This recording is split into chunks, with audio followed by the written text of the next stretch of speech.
We lecture now on David Hume and natural religion.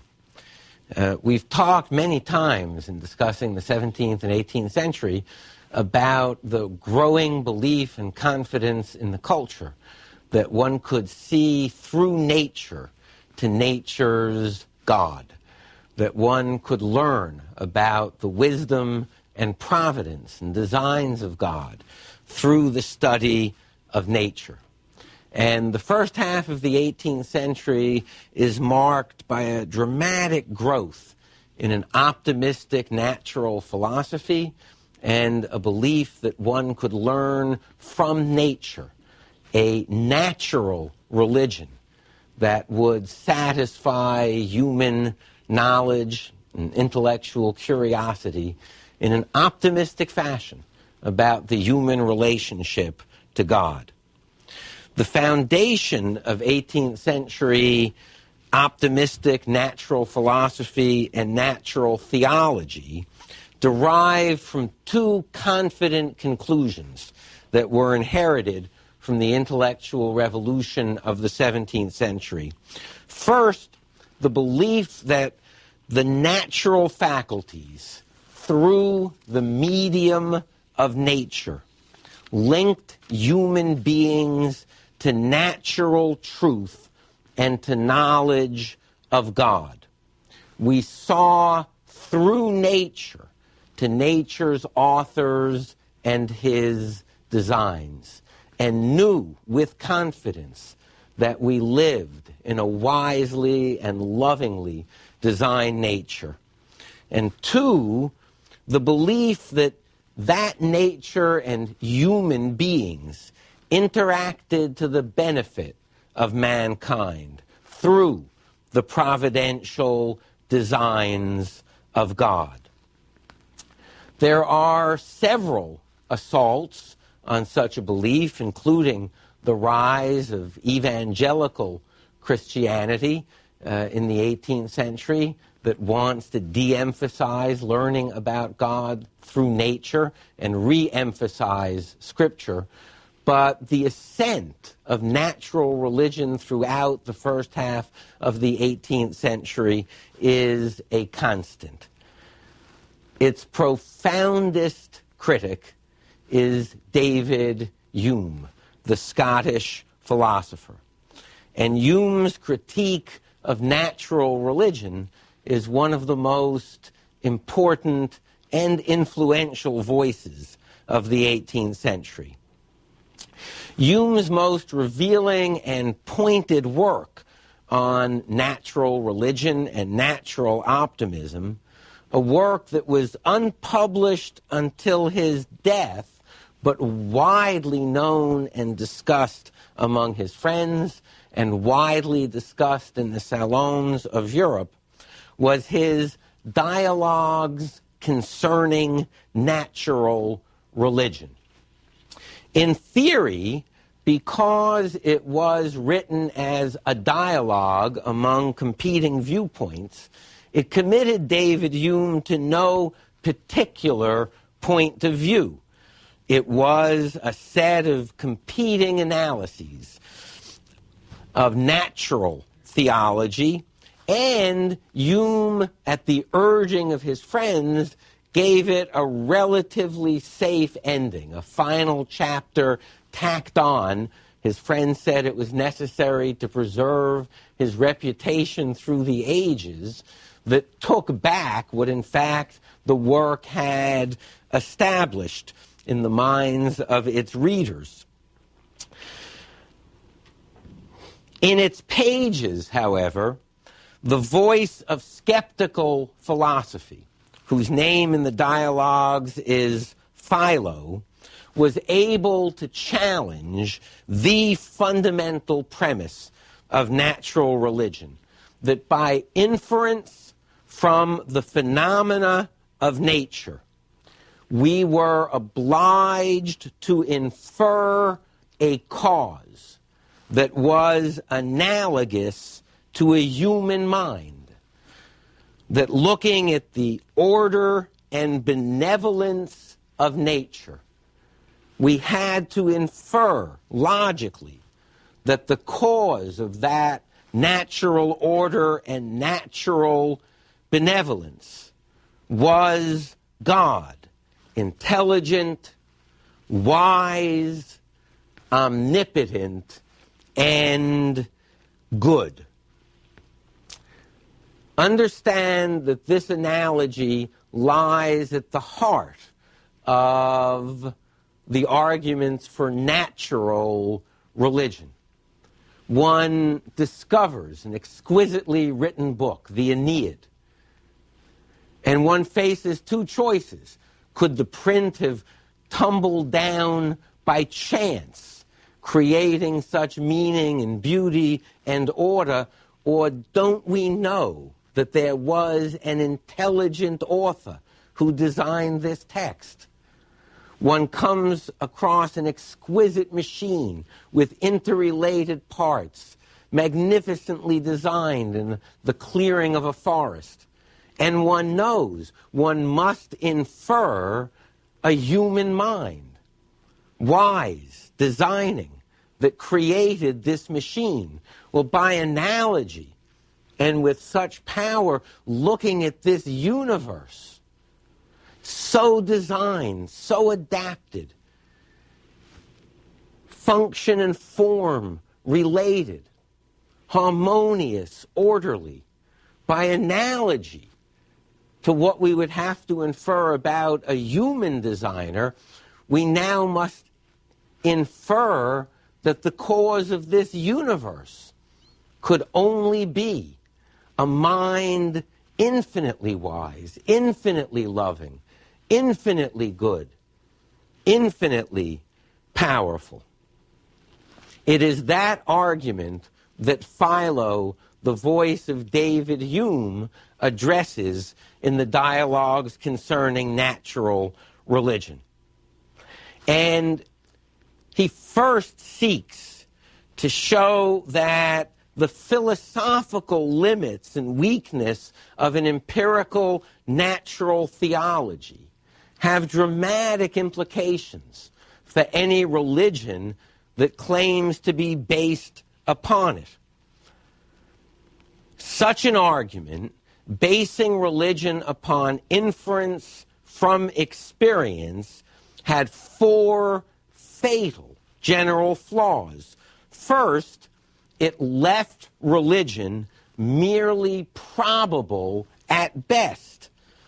Give all the force one would to the argument, it made it a question of inference from experience, which could only be probabilistic. No knowledge from experience is logically necessary, but is always open to revision based upon further experience. Think back to our lecture on Locke, the person from the tropics who has never seen ice and doesn't believe that there could be water one could walk across. He revises his sense of the world on the basis of new experience. Anything he believes is merely probable. Philo points out that such an argument from the phenomena of nature would leave religion, one's belief in the existence of an omnipotent and good and wise and designing God, merely probable at best and always open to correction by further experience. But secondly, Philo, that is to say, Hume, points out, this argument proceeds on the basis of an extremely weak analogy, because the dissimilarities between the universe and the works of men were far more striking than any similarities.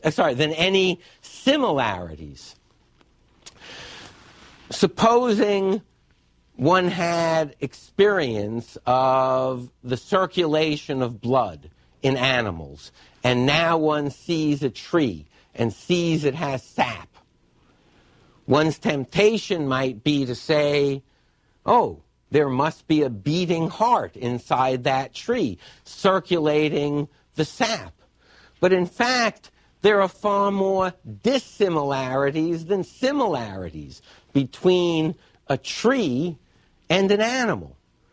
Well, there are far more dissimilarities than similarities between the universe and anything that a human being has made.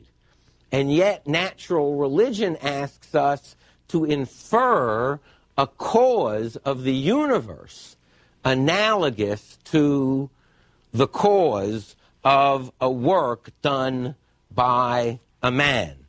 And it would be foolish to draw inferences about the causes of the one from knowledge of the causes of the other.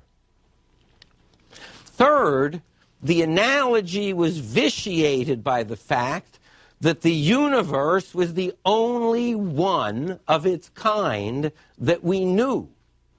The reason we knew that something was a human machine rather than a natural product in the clearing in the forest is because we've had a large number of experiences of both. We know many natural products, and we know many human-designed machines. And so we can draw inferences and make often weak, but nonetheless significant analogies. But we only know one universe. If we had experience of the causes of a large number of universes, then we might infer something about the cause of another universe by weak analogy, but at least by plausible analogy. But in fact, not only did we know only one universe, we knew that one very partially indeed. The universe was vast, and we knew the smallest part of it. And yet we are going to draw inferences from nature about what the cause of such a universe must be. How scientifically could one draw inferences about its necessary or even probable cause? Now again, it is very important to understand that the issue here is not the existence or non-existence of God. Hume is not addressing that question. The issue is whether we know that God exists by inference from natural phenomena. Looking at the universe, whether we must infer that its cause must be God, wise, designing, omnipotent, loving, benevolent. The fourth fatal flaw of the argument, Philo insists, is that, in fact, in all scientific questions, in all matters of inference from natural phenomena, negative evidence counts even more than positive evidence in the confirmation or disconfirmation of a hypothesis. But what do the partisans of natural religion do? They cite the order of the universe. But that just won't do.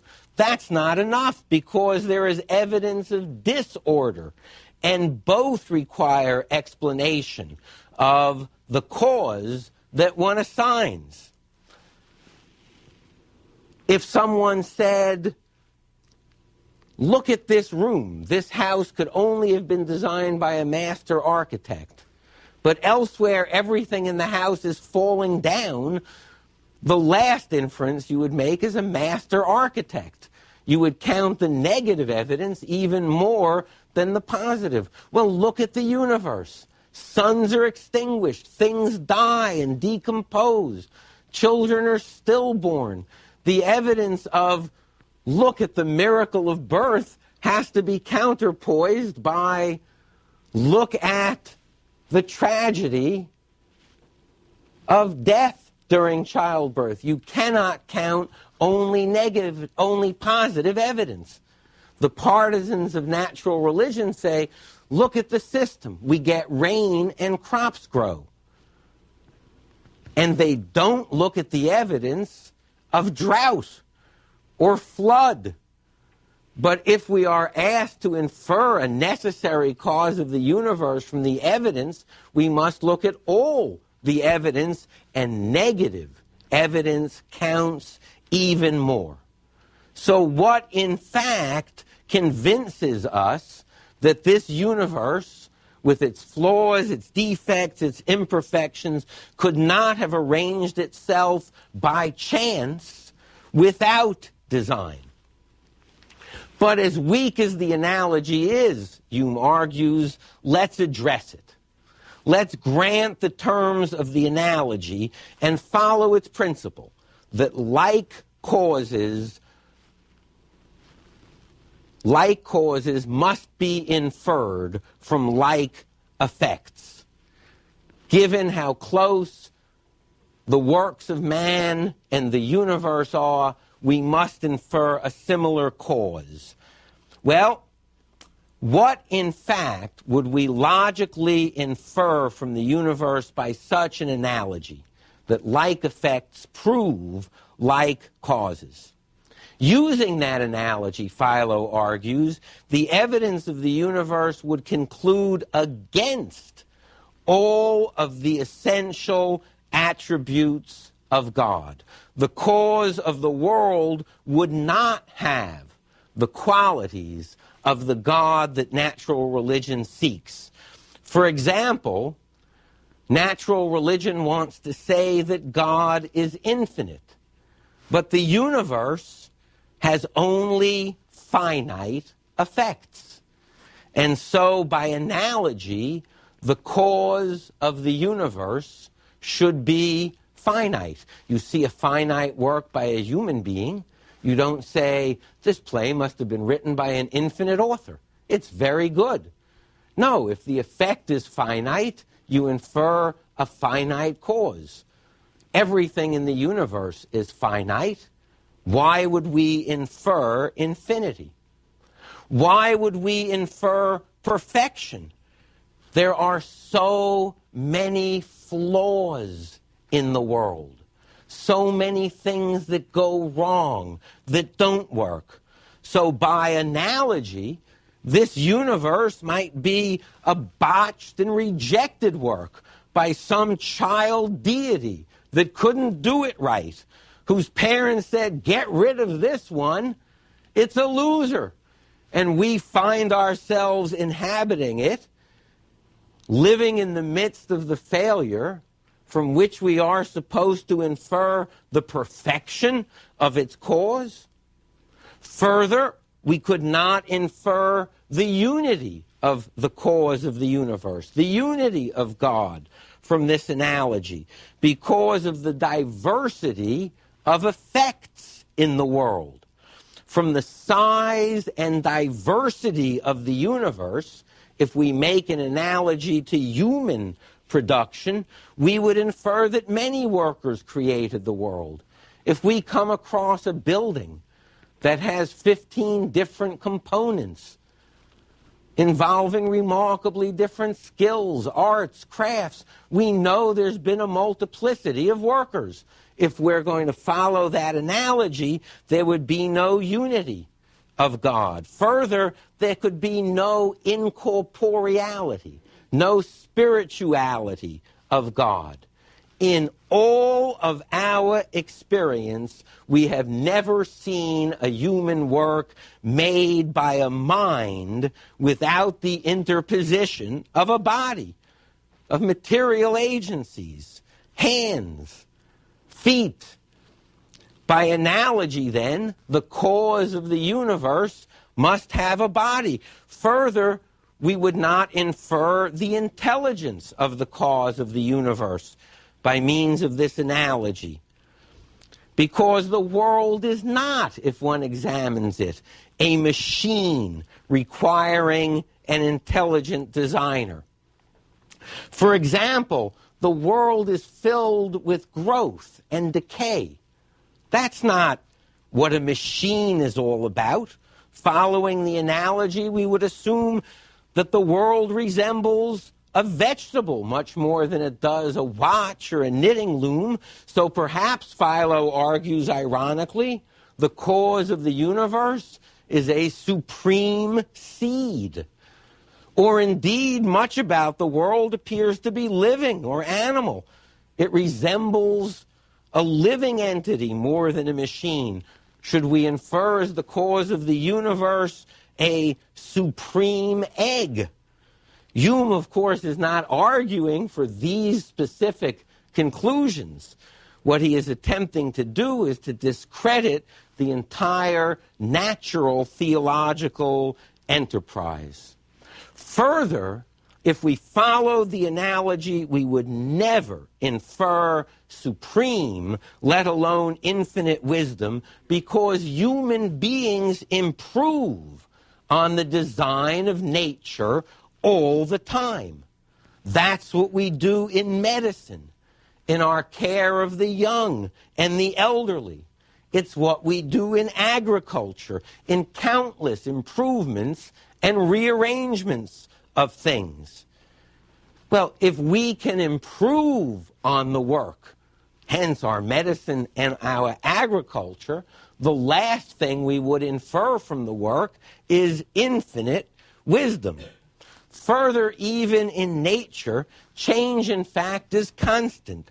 Parts relate well for a while, then they don't, then things die.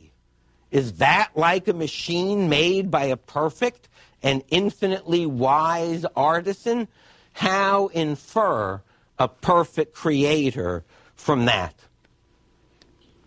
Massively, there is, for Hume, the problem of evil. If our experience of nature proves the infinite goodness of its cause, then why does all of our human literature talk about the miseries, pains, and uncertainties of life?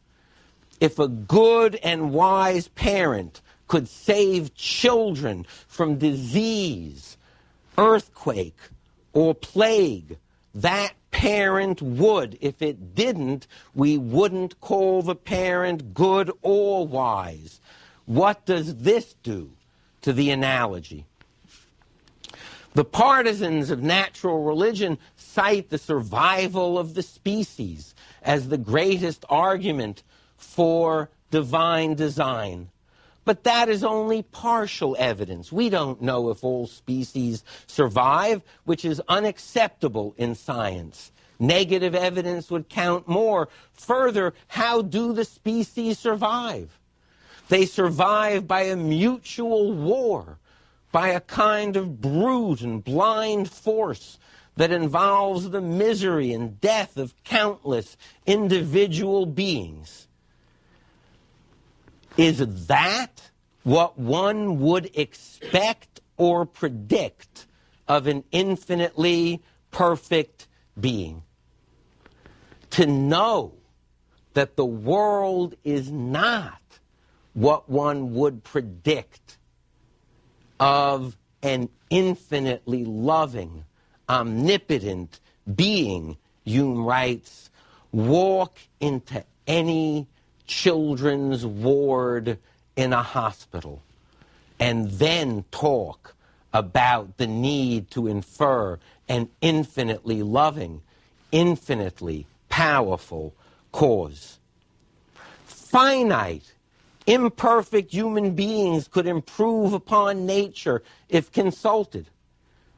If I were asked how to design a universe better, Philo says, I could answer it. First, eliminate pain.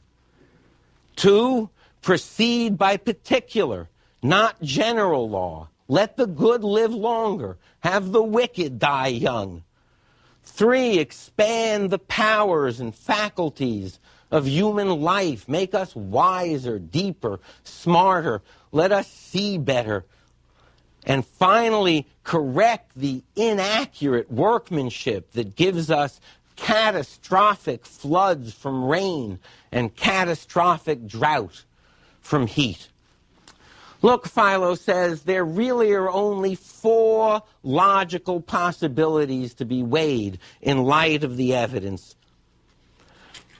That the world could only be as we observe it to be if the cause of things was, as the natural religionists claim first, infinitely good.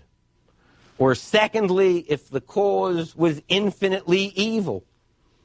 Or third, if the cause was composed of warring opposites, of good and evil. Or fourth, if the cause of the universe were neither good nor evil.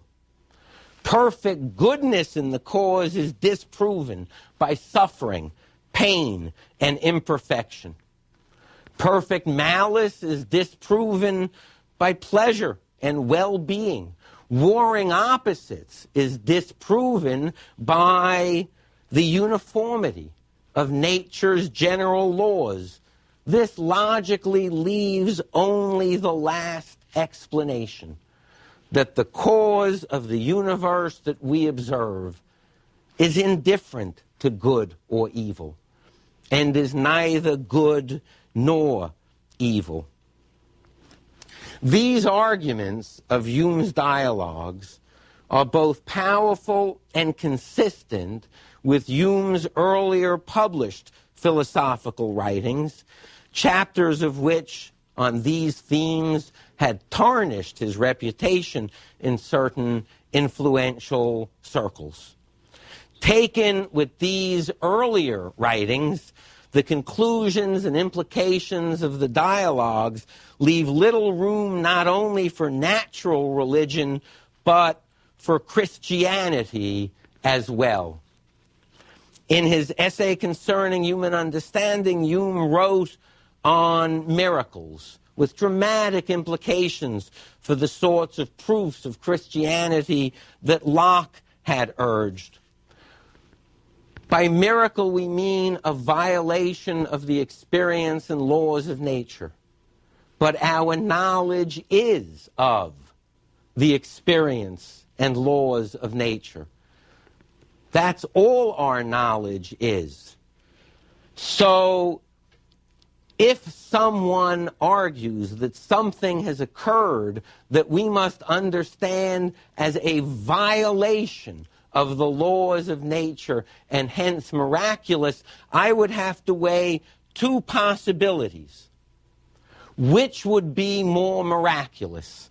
Which would be more unbelievable in the light of natural experience? One, that this event did not happen, or 2, that the falsehood or deception or error in recounting the event could not possibly have happened. If someone tells me, he writes, think of the implication, that Queen Elizabeth died, was succeeded on the throne, and then, after a period of being dead, came back from the dead to rule again, I would have to weigh which is more improbable given our experience of the world. And what would I conclude? I would conclude it was far more likely that people were fooled or deceived or perpetuating for political or pious reasons a fraud, or that people were superstitious or prone to error, than that Queen Elizabeth arose from the dead after days interred. The issue is which would be more unbelievable, more miraculous. Hume argues also on the immortality of the soul, that what natural religion argues is there must be a heaven because we know the universe to be designed by an infinitely just God, and yet we see the evil prosper, the evil prosper, the good suffer. And so we say there must be an afterlife in which this is compensated for. But from the first set of evidence that the wicked prosper and the good suffer, precisely what one should infer is that the universe is not the work of an infinitely loving and just being. If your greengrocer sold you apples, the top row of which were all bad and rotten, would you say, well, I see from this he's a perfect grocer, the apples on the bottom must be truly magnificent? Further, Hume argues the irrelevance of religion to civic duty. He wrote, quote, "Nothing can preserve the genuine principles of morality in our judgment of human conduct, but the absolute necessity of these principles to the existence of society. It is the reality of human and social life, not religion, that gives us our civic duty and our virtues." But for Hume, these were dangerous beliefs. People seemed to need religion. His fear was that they would adopt superstitious religions and become subject to demagogues. And disbelief was best presented in difficult philosophical arguments. But those arguments were there in the culture. One might choose to believe in God in the wake of Hume, but it would not be from the optimistic perspective that our natural faculties know God and God's goodness through nature and should use nature as their moral guide. Hume's dialogues are a powerful challenge to the optimism of natural religion. Thank you.